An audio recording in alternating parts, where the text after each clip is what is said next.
Welcome to the Night Club, guys. It's your host, the Night Wrencher. Now, as you guys can see here, I've got a bunch of parts. Most of these are several years old at this point. It's just been a backlog of parts that we were supposed to install on various projects, and we never really got around to it. They've been sitting on a shelf for a really long time. As you guys can see here, we've got a set of fancy valve covers for a big block Mopar. We have an aluminum water pump.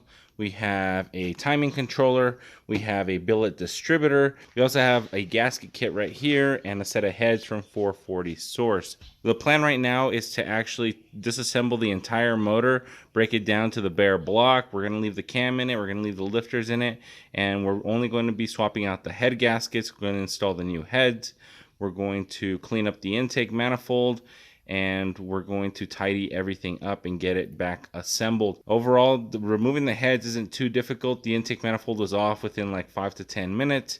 Because it is a big block Mopar, it's way simpler than a small block, and it's super easy to just remove the valley pan that's in there and then immediately get started on the heads. The headers themselves were actually a little bit more difficult to remove simply because of the way the tubes are designed and they block the nuts as you're trying to remove them. So you just have to go slow when you're removing those nuts and try to go one at a time, so you're backing off the header at the same time as you're removing those nuts. After which, I didn't actually remove the headers out of the car, which is what I was trying to avoid, because I do have to remove the torsion bars in order to remove those headers. What I ended up doing instead is I just used a bar to move those headers just out of the way for me to reach the head bolts, and I was able to pull all of those out. The side with the master cylinder I had a little bit more trouble with, but a combination of extensions and sockets and a breaker bar, I was able to get all of those bolts out as well. So now that I had the heads off, let's go ahead and look at these cylinders. Alright, so I managed to get both heads off of the motor. I just pulled off the head gaskets as well,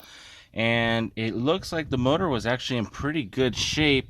You can see that we did have a little bit of carbon buildup on the cylinders, on the piston crown themselves, but as for any kind of detonation or kind of permanent damage to the pistons, I didn't really see anything. There's a little bit right there, a clean spot right there, but that just could be due to intake manifold design or anything else. There's a little bit of dirt that fell in there also, but I'm going to be cleaning that up before the new heads go on. The cam itself is also in really good shape.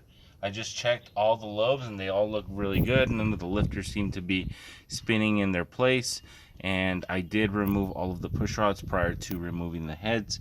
And I don't think I'm going to be touching them at all. I'm just going to put them back in their place. Alright, now that I've got the heads off of the motor and I have them sitting on a table over there, let's go ahead and look at these beauties right here. Alright, so I've got the factory 361 head and the 440 Source stealth head right here on the right side.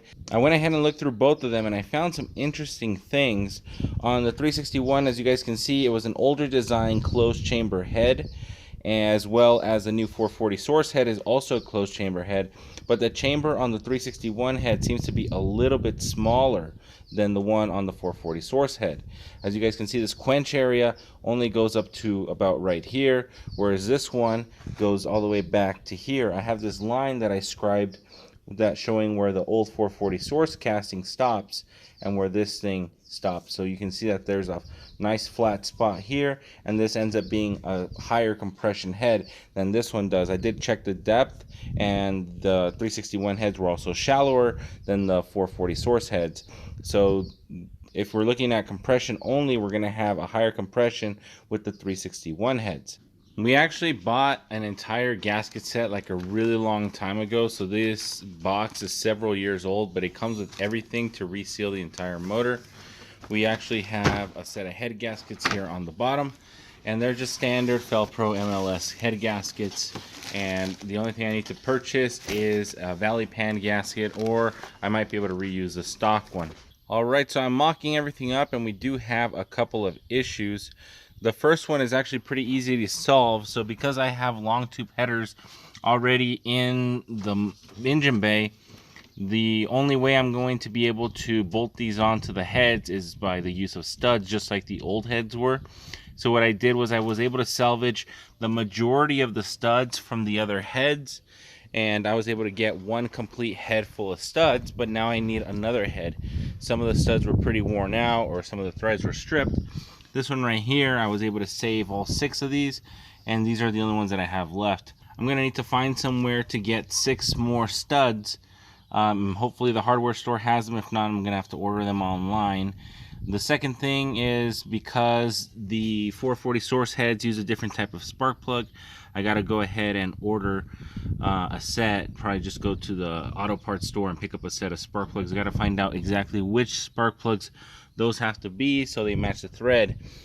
Earlier, when we were looking at the heads, we noticed that the threads were different, and I later noticed that not only were they in a different location slightly, the old heads use a very thin thread pitch, and the new heads use like a really long thread pitch, more like an LS style of spark plug, versus the old one they use a really stubby one.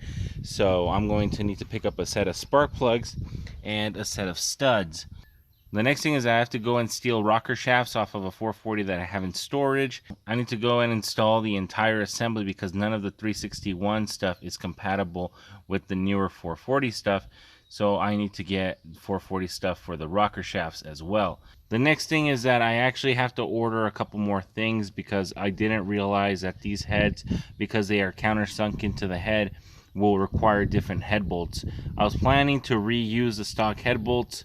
I know many people who have actually reused them with no problems, but they usually reuse them on stock heads. Because these are aftermarket heads, these bolt holes are countersunk. Once you go and install them and they reach a certain depth, you won't be able to continue tightening them and they will end up loose. So I'm going to need to order a set of ARP style or 12-point style head bolts for these heads.